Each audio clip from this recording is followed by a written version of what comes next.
কোরবানির ঈদের পর গরুর ঝুরা মাংস দিয়ে লেটকা খিচুড়ি খাওয়ার কিন্তু মজাটাই অন্যরকম।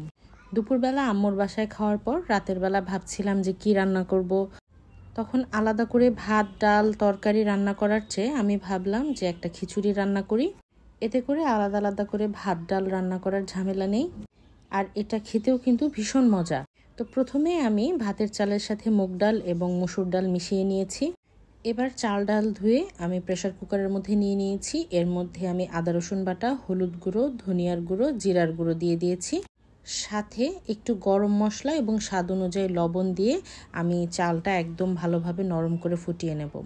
এরপরে ফ্রিজে রান্না করে রাখা ঝুরা মাংস থেকে আমি বেশ কিছু মাংস খিচুড়ির মধ্যে দিলাম।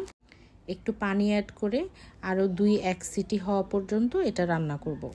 এতে করে মাংসের এই দলাটা গলে এই যে দেখেন নরম হয়ে গিয়েছে। এবার এটাকে একটু বাগার দেওয়ার পালা। চালটা যখন সেদ্ধ হতে দিয়েছিলাম তখন আমি খুব সামান্য একটু তেল দিয়েছিলাম, যেন বাগারের সময় যে পরবর্তীতে তেল অ্যাড করা হবে সেটা যেন ব্যালেন্স হয়ে যায়। পেঁয়াজ দিয়ে ফোড়নটা সেরে ফেললাম। ব্যাস ঝটপট তৈরি হয়ে গেল আমাদের ঝুরা মাংসের লেটকা খিচুড়ি। খিচুড়ির সাথে শুধুমাত্র একটু সালাদ কেটে নিয়েছিলাম।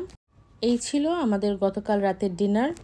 আলাদা করে আমি এখানে মরিচ ব্যবহার করিনি, কারণ মাংসের মধ্যে যে ঝালটা ছিল সেটাই খিচুড়ির সাথে ব্যালেন্স হয়ে গিয়েছে। ভিডিওটি ভালো লাগলে অবশ্যই একটি লাইক দেবেন আর নিজের প্রোফাইলে শেয়ার করে অন্যকে দেখার সুযোগ করে দেবেন। আল্লাহ হাফেজ।